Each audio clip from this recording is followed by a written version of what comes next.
Hello दोस्तों, आज date है 14 जनवरी 2022। एक बार फिर से मैं हाजिर हूँ डेली पीआईबी एनालिसिस के साथ। तो आज के आर्टिकल बहुत इंपॉर्टेंट है। तो भारतीय वन स्थिति रिपोर्ट आ गई है। India state of forest report 2021 के लिए आ गई है। हालांकि आज का जो आर्टिकल है ये देख लीजिए आप, India state of forest report. आज का जो आर्टिकल है इसमें हम एक ओवरव्यू लेंगे, यानी मोटे मोटे जो फैक्ट हैं वो हम इंक्लूड करेंगे। उसके अलावा India state of forest report, इसको क्या करूँगा मैं, एक एक सिंगल वीडियो बनाऊंगा। इसकी 20 से 25 मिनट की वीडियो रहेगी। इसमें सारे एग्जाम रिलेवेंट फैक्ट मैं इंक्लूड करूंगा। मैंने आज क्यों नहीं ये वीडियो बना दी, देखिए थोड़ा सा रिसर्च करना पड़ेगा बस। मैं नहीं चाहता हूँ कोई भी एक ऐसा फैक्ट हो जो छूट जाए। ऐसा नहीं कि करंट की न्यूज़ ही लेनी पड़ती हैं, जो प्रीवियस न्यूज़ होती हैं वो भी लेनी पड़ती हैं, जो प्रीवियस वाली रिपोर्ट है वो भी लेनी पड़ेगी, उससे कंपेयर करना पड़ेगा। तो एक ऐसी वीडियो बना दूंगा संडे को, ताकि हमारी जो ये वन रिपोर्ट है वो 100% कंप्लीट हो जाए। आज आप मोटा मोटा एक ओवरव्यू ले लीजिए ताकि अंडरस्टैंडिंग आपकी बेहतर हो जाए। देखिए फॉरेस्ट सर्वे 2021, इसने रिलीज़ की गई है रिपोर्ट। बताया गया है पिछले 2 वर्षों में इंडिया में जो फॉरेस्ट कवर है वो 2261 स्क्वायर किलोमीटर बढ़ गया है। 2261 स्क्वायर किलोमीटर बढ़ गया है। देख लेते हैं। Minister of environment, forest and climate change कौन है? श्री भूपेंद्र यादव। इन्होंने India state of forest report 2021 जारी कर दी है। ये India state of forest report कौन मतलब कि बनाता कौन है, प्रिपेयर कौन करता है? Forest survey of India. जो ये रिपोर्ट जारी की गई है इसमें बताया गया है कि इंडिया में जो फॉरेस्ट एंड ट्री कवर है वो कितना है? 80.9 मिलियन हेक्टेयर। कितना है? 80.9 मिलियन हेक्टेयर है, याद रखिएगा, फॉरेस्ट एंड ट्री कवर, जो हमारे देश के क्षेत्रफल का 24.62% है। कितना? 24.62। आप यहाँ भी पढ़ सकते हैं। 2019 के असेसमेंट की बात की जाए तो फॉरेस्ट एंड ट्री कवर में इंक्रीज कितना देखने को मिला है? 2261 स्क्वायर किलोमीटर का इंक्रीज देखने को मिला है। तो 2261 स्क्वायर किलोमीटर इतना इंक्रीज हुआ है फॉरेस्ट एंड ट्री कवर में। जो हमारे भूपेंद्र यादव जी ने, उन्होंने ये कहा है कि भाई इस बात की खुशी है कि वर्तमान असेसमेंट के हिसाब से 17 राज्य और यूटीज ऐसे हैं जहां पर फॉरेस्ट एंड ट्री कवर उनके जियोग्राफिकल एरिया, भौगोलिक क्षेत्र का 33% से ऊपर है। देखिए जो राष्ट्रीय वन नीति है हमारी 1987 के आसपास आई थी, उसमें कहा गया था कि हमें जो फॉरेस्ट कवर करना है वो 33% करना है इंडिया में। तो 17 राज्य ऐसे हैं इस रिपोर्ट के हिसाब से, जो इस बार एडिशन आया है, उस 17th एडिशन है ना ये, अभी पढ़ेंगे आगे हम लोग। इस रिपोर्ट के हिसाब से जो हमारा फॉरेस्ट एंड ट्री कवर है 17 राज्यों में 33% है। हालांकि अचीव हमें पूरे देश में करना है। इसके अलावा आप देख लीजिए 2261, क्या बोला मैंने? 2261 स्क्वायर किलोमीटर क्या है? फॉरेस्ट एंड ट्री कवर है। इसमें से फॉरेस्ट कवर कितना है? 1540 स्क्वायर किलोमीटर। कितना? 1540 स्क्वायर किलोमीटर। और ट्री कवर कितना है? 721 स्क्वायर किलोमीटर। तो दोनों को जोड़ दीजिए, ये वैल्यू आपको प्राप्त हो जाएगी। 3 राज्य जिन्होंने हाईएस्ट इंक्रीज दिखाया है फॉरेस्ट कवर में, यानी लास्ट सर्वे की अपेक्षा इस सर्वे में सबसे ज़्यादा फॉरेस्ट कवर कहाँ बढ़ा है? आंध्र प्रदेश में बढ़ा है। फिर सेकंड आता है तेलंगाना और थर्ड आता है उड़ीसा। ये सबसे ज़्यादा कंपेयर किया जाए अगर, तो लास्ट असेसमेंट से इस असेसमेंट में आंध्र प्रदेश, तेलंगाना, उड़ीसा टॉप 3 स्टेट हैं जहाँ पर फॉरेस्ट कवर बढ़ा हुआ है। ये वैल्यू आपको रखने की जरूरत नहीं क्योंकि ये स्टेट स्पेसिफिक है। एग्जाम में आपसे पूछें लार्जेस्ट फॉरेस्ट कवर किस स्टेट में है, तो एमपी में है। सेकंड आता है अरुणाचल प्रदेश, थर्ड आता है छत्तीसगढ़। तो टॉप 3 याद रखिए, एमपी, अरुणाचल प्रदेश, आंध्र प्रदेश नहीं है ये, और ये छत्तीसगढ़। टॉप 3 स्टेट हैं एरिया वाइज फॉरेस्ट कवर में। फिर आपसे एग्जाम में पूछेगा परसेंटेज वाइज फॉरेस्ट कवर में टॉप 3 स्टेट, तो मिजोरम टॉप है, Arunachal Pradesh second top, Meghalaya third top. तो ये टॉप 3 स्टेट एरिया वाइज मैंने बता दिया आपको, परसेंटेज वाइज बता दिया। परसेंटेज वाइज आपका मिजोरम है, अरुणाचल प्रदेश है, मेघालय है। बाकी 5 स्टेट एंड यूटीज ऐसे हैं जहां पर फॉरेस्ट कवर 75% से ऊपर है। तो क्या याद रखना है आपको? 17 स्टेट और यूटीज ऐसे हैं जहां पर फॉरेस्ट कवर 33% से ऊपर है। 5 स्टेट या फिर यूटीज हैं जहां पर फॉरेस्ट कवर 75% से ऊपर है। 12 राज्य या फिर यूटीज ऐसे हैं जहां पर फॉरेस्ट कवर 33 से 75% के बीच में है। तो बहुत अच्छा साइन है हमारे लिए। बस आपको याद क्या रखना है, इंडिया में मैंग्रोव कवर कितना है, 4,992 स्क्वायर किलोमीटर। कितना है, 4,992 स्क्वायर किलोमीटर है मैंग्रोव कवर। मैंग्रोव कवर देखा जाए तो पिछली बार से इस बार की अपेक्षा 17 स्क्वायर किलोमीटर इंक्रीज देखने को मिला है। टॉप 3 स्टेट जहां पर मैंग्रोव कवर का इंक्रीज देखने को मिला है, तो उड़ीसा में सबसे ज़्यादा इंक्रीज हुआ है, महाराष्ट्र में सेकंड नंबर और कर्नाटका में थर्ड नंबर। अच्छा, सबसे ज़्यादा मैंग्रोव वन है कहाँ, भूलिएगा मत, सुंदरबन। कार्बन स्टॉक की बात की जाए तो कार्बन स्टॉक रहा है 7,204 मिलियन टन्स के आसपास, जो कि लास्ट टाइम से 79.4 मिलियन टन्स अधिक है। देखिए, एनुअल इंक्रीज हुआ है इंडिया के कार्बन स्टॉक में 39.7 मिलियन टन्स। तो ये फॉरेस्ट कवर है, मोटा मोटा आइडिया आ गया हमारे पास। अब संडे को पूरा का पूरा डिटेल आपको मिल जाएगा, एक भी फैक्ट मिस नहीं होगा इसके आदि से अंत तक, यानी हिस्ट्री से लेके करंट सिनारियो तक। India state of forest report 2021 17th edition है, क्योंकि ये एक बाई एनियल यानी द्विवार्षिक इवेंट होता है। तो इससे पहले 16th इवेंट जारी हुआ था 2019 में। पहली बार ये रिपोर्ट पब्लिश हुई 1987 में। और आपको पता है 4 तरह के फॉरेस्ट होते हैं। हाईली डेंस फॉरेस्ट, मतलब ये सारा मैं बताऊंगा आपको संडे को, तो अभी डिस्कस करने का कोई मतलब भी नहीं है। यहाँ देख लीजिए, टेक्सटाइल सेक्टर अप्रैल से दिसंबर, इसमें 41% इंक्रीज देखने को मिला है लास्ट ईयर से। टेक्सटाइल सेक्टर बहुत बेहतरीन सेक्टर है, लगातार ट्रेड सरप्लस दिखा रहा है। ट्रेड सरप्लस मतलब एक्सपोर्ट माइनस इंपोर्ट, ये पॉजिटिव वैल्यू आ रही है किसमें, टेक्सटाइल सेक्टर में। जो फिनेंशियल ईयर 21 है, हालांकि ये डीसेलरेशन वाला रहा है, यानी कि दिक्कतें रही हैं भाई टेक्सटाइल सेक्टर में। लेकिन अप्रैल से 2021 की बात की जाए तो टेक्सटाइल सेक्टर में, जिसमें आपका हैंडीक्राफ्ट भी शामिल है, लगभग 29.8 बिलियन डॉलर का एक्सपोर्ट किया गया, जो कि पिछली बार से अच्छा है, अधिक है। पिछली बार से इस बार देखा जाए तो एक्सपोर्ट में 41% का इंक्रीज देखने को मिला है। तो ये जो इंक्रीज है ये बताता है इकोनॉमी जो है वापस ट्रैक पे आ रही है। बाकी ये हमारे लिए इंपॉर्टेंट नहीं है। टेक्सटाइल सेक्टर के विषय में थोड़ा सा जान लेंगे। ये देख लीजिए, टेक्सटाइल में क्या होता है, जो एक्सपोर्ट है 31%, कॉटन यार्न इनका सबका बढ़ा है। जूट का प्रोडक्शन देखा जाए 43%, जो जूट प्रोडक्ट हैं उनका 43% तक एक्सपोर्ट बढ़ा है, तो सबसे ज़्यादा जूट का बढ़ा है। गवर्नमेंट टारगेट सेट किया है टेक्सटाइल और उससे रिलेटेड जो प्रोडक्ट है उसमें 44 बिलियन डॉलर का टारगेट अचीव करना है। कितना, 44 बिलियन डॉलर का। और 68% एनुअल टारगेट जो है ऑलरेडी अचीव हो चुका है। तो 44 का 68% निकाल लीजिएगा आप, ये आपको लगभग कितना मिल जाएगा, ये आपको मिल जाएगा लगभग 27 बिलियन डॉलर के आसपास। फिनेंशियल ईयर का जो लास्ट क्वार्टर होता है, हमेशा उसमें बहुत ज़्यादा आप देखेंगे कि हाईली एक्टिव रहा है, ये हमेशा होता है। इंडिया का टेक्सटाइल सेक्टर देख लीजिए, लेबर इंटेंसिव सेक्टर है, लगभग 4.5 करोड़ लोगों को जॉब देता है। एग्रीकल्चर के बाद textile sector second largest sector है जॉब देने वाला।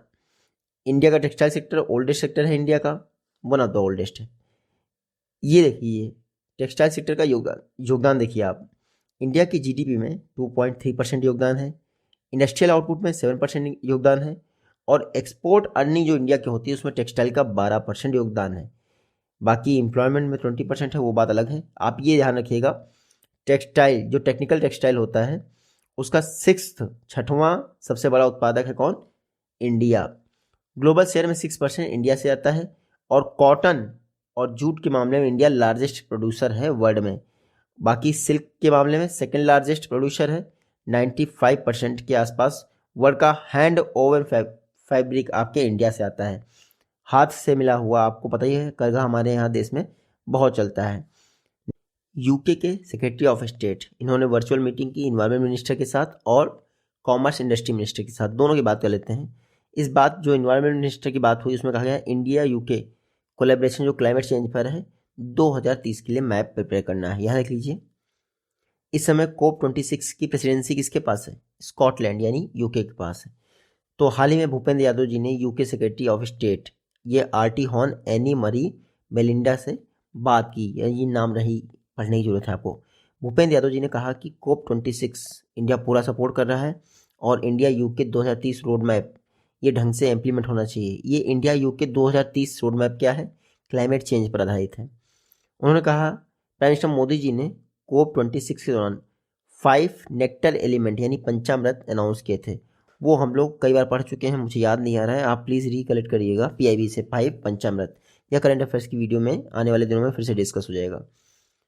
इंडिया यूके इस समय 2 ज्वाइंट इनिशिएटिव पे काम कर रहा है। पहली बात तो one sun one world one grid, दूसरा है रेजिलियंट आइसलैंड स्टेट यानी आइरिस। मेजर सेक्टर देखा जाए इंडिया यूके का तो रिन्यूएबल एनर्जी, ग्रीन हाइड्रोजन, ई मोबिलिटी, ये मेजर सेक्टर हैं। इंडिया ने INDC भी अडॉप्ट किया है। INDC मतलब India's intended nationally determined contribution. COP21 यानी जो पेरिस में हुआ था UNFCCC का, उसमें कहा गया था भैया आप खुद ही डिटरमिन कर लो कि आप क्या क्या करोगे। तो इंडिया ने कहा था कि जो हम एमिशन इंटेंसिटी है इसको 33 से 35% कम करेंगे 2030 तक, 2005 के लेवल से। फिर इंडिया ने यह भी कहा था कि टोटल एनर्जी सोर्सेस का जो 40% है वो नॉन फॉसिल फ्यूल से लाएंगे 2030 तक, लेकिन इंडिया ने नवंबर 2021 में ही ये टारगेट अचीव कर लिया है। बाकी आप यहाँ देख लीजिए, इंडिया ने ये भी कहा था 2.5 से 3 बिलियन टन का क्या CO2 सिंक यानी कार्बन सिंक भी जनरेट कर देंगे।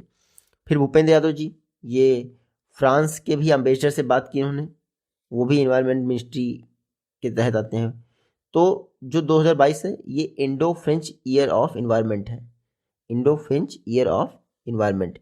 भूपेंद्र यादव जी ने यहाँ फ्रांस के जो स्टेट सेक्रेटरी उनसे बात की और कहा कि भैया इंडिया मैरीटाइम यानी जो समुद्र में बाउंड्रीज हैं रेगुलरली और स्ट्रिक्टली उनको फॉलो करने पर विश्वास रखता है। UN clause, UN convention on the law of the sea, जो कि 1982 में साइन हुआ था, ये इसका सपोर्ट किया हमारे इन्वायरमेंट मिनिस्टर ने कि भैया सब लोग इसको मानो, अदरवाइज फ्यूचर में ना कभी युद्ध हो जाएगा। प्राइम मिनिस्टर जो ऑफ इंडिया, उन्होंने 2018 के वर्ल्ड इन्वायरमेंट पर कहा था कि सिंगल यूज प्लास्टिक को 2022 तक इंडिया से समाप्त करना है। COP15 यानी पेरिस क्लाइमेट एग्रीमेंट, उसमें ग्लोबल बायोडाइवर्सिटी फ्रेमवर्क पर काम किया गया कि भैया पॉवर्टी इरेडिकेशन में और रिसोर्स मोबिलाइजेशन में कैसे हम ग्लोबल बायोडाइवर्सिटी फ्रेमवर्क का यूज़ कर सकते हैं। UN clause, UN convention law of the sea 2021 में इंडिया ने क्या किया, सपोर्ट अपना जाहिर किया, भैया UN क्लॉज को सपोर्ट करना चाहिए। UN क्लॉज 1982 के आसपास अपना अस्तित्व में आया था। UN क्लॉज की पार्टी है इंडिया, जो कि law of the sea implement करने के लिए बनाया गया था। जो UN क्लॉज है इसके 5 मेन जोन हैं, जो कि आपको पढ़ने नहीं है, हाँ ये जरूर पढ़ना है। 5 मेन जोन हैं। उसके बाद जो समुद्र का जल है उसको टेरिटोरियल सी, कंटिंजियस सी, एक्सक्लूसिव इकोनॉमिक जोन में डिवाइड करता है। टेरिटोरियल सी वो होता है 12 नॉटिकल माइल तक का। एक नॉटिकल माइल कितना होता है 1.85 किलोमीटर, तो 12 नॉटिकल माइल तक होता है हमारा टेरिटोरियल सी। कंटिन्यूअस सी ये 24 माइल तक होता है। फिर आता है आपका एक्सक्लूसिव इकोनॉमिक जोन, ये 200 मील तक होता है। तो इसको देखता कौन है, इसको अभी मैंने आपको बताया, इसको देखता है UN क्लॉज, जो उसका क्या है आपका एग्रीमेंट है, United Nation convention on the law of the sea. इसकी वजह से सब लोग इसको फॉलो करते हैं और इंडिया भी कहता है कि भैया फॉलो करो। तो यूके के जो इन्वायरमेंट मिनिस्टर थे वो भी सेम थे, वही ट्रेड मिनिस्टर भी हैं। पीयूष गोयल ने जो है फ्री ट्रेड एग्रीमेंट पर बात की है यूके से। तो यूके सेक्रेटरी ऑफ स्टेट और हमारे पीयूष गोयल ने आपस में बात की। इन्होंने कहा FTA फ्री ट्रेड एग्रीमेंट, इसकी वजह से क्या होगा 2030 तक इंडिया और यूके के बीच में जो बायलैटरल ट्रेड है ये डबल हो जाएगा। यूके वैसे भी हमारा यूरोपियन यूनियन से अलग हो गया है, 27 मेंबर बचे हैं वहाँ पे। इंडिया का डायस्पोरा यानी इंडिया के लोग जो यूके में रह रहे हैं वो एक तरह से लिविंग ब्रिज हैं दोनों कंट्रीज़ के लिए, ठीक है। इंडिया एक क्वांटम जंप देख रहा है मरीन प्रोडक्ट एक्सपोर्ट करने में, क्योंकि मरीन प्रोडक्ट जो है अच्छे एक्सपोर्ट हो रहे हैं इंडिया से यूके को। साथ ही इंडिया ने 56 मरीन यूनिट्स भी बनाए हैं। 2022 में इंडिया और यूके के बीच में FTA नेगोशिएशंस भी होनी है, देखते हैं क्या होगा आगे।